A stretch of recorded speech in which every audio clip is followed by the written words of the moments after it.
Kamusta mga idol? Alam niyo ba na magkapareho lang ng keyless functionality itong GSX-R 150 at saka sa pinakabagong Raider 150 Pro? Actually dito nagsimula ang keyless system sa mga Suzuki na motor. Or kung isa-search niyo sa Google, ito yung pinakaunang keyless na motor na lumapag dito sa Pilipinas. Kaya sa video na ito mga idol, kung ikaw man ay naka GSX-R 150 or naka Raider 150 Pro, tuturuan ko kayo paano mapaandar itong motor natin kung sakaling naiwan mo yung remote mo sa bahay or malala nawala nyo yung pinaka-remote ng motor nyo. At ito naman ang remote ng motor ko. I'm not sure kung magkapareha sila ng remote ng Raider 150 Pro. Tara, tingnan natin. Closer look. So ito yung closer look ng remote ng motor ko na GSX-R tsaka sa Raider 150 Pro. Di ko alam kung magkamukha sila pero ganito yung pinaka-remote niya. Pero man sa likod. At bago mo mapaandar yung motor mo mga idol nang walang remote, dapat kabisado mo yung code sa remote mo. Kasi pag kuha mo ng motor na Raider 150 Pro or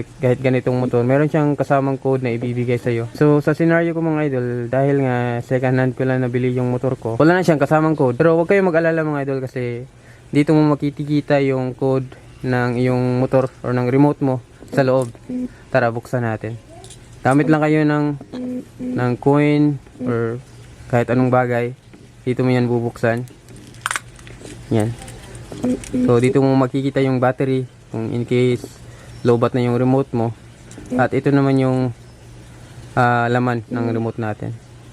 So kung napapansin nyo, yung numbers na yan 8566, yan yung pinaka-code ng remote natin. At makikita rin yan sa inyong mga remote. So dapat tandaan nyo yan mga idol, dahil ang susunod natin na gagawin ay i-apply natin sa ating motor para mapaandar. So ito naman yung actual application mga idol para mapaandar natin yung Raider 150 Pro nyo at saka yung GSX-R 150 natin na walang remote. For example, naiwan natin sa bahay or nawala natin yung remote. So una mong gagawin mga idol, press and hold mo itong ignition switch nya hanggang sa susulit ng color blue itong light indicator niya mga idol. So unang gawin, press and hold, and then magbi-blink yan ng isang beses dahil nga 3 beses natin gagawin. So first one,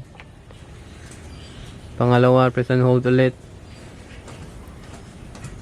2 beses na yan, and then last, press and hold hanggang sa mag blue, solid blue yung kulay niya. Yun. And then pag namatay niyan mga idol, and then magbi-blink yan ng isang beses, ibig sabihin enter mo yung code mo. So sa case ko 1 2 3 4 5 6 7 8. Yan yung first number ng code natin. Then iilaw ulit yan, and then magbi-blink ng 2 beses. Ibig sabihin enter mo yung pangalawang code 1 2 3 4 5.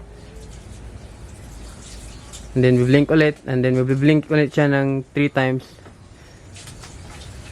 1 2 3 4 5 6. Yan na yung pangatlong number ng code ko.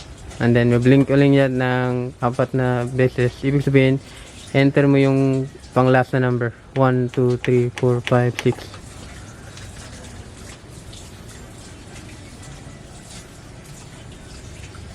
6. So yan, nag-aanda na siya mga idol, or nag-activate na yung keyless niya, and then pwede mo na siyang i-on.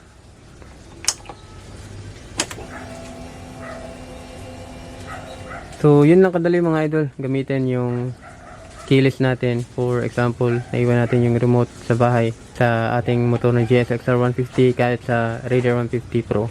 So kita nyo naman, mandar na yung panel niya.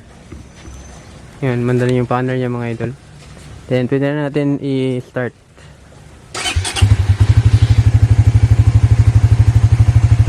Yun na kadali mga idol. Thank you for watching. Ride safe. Ingat.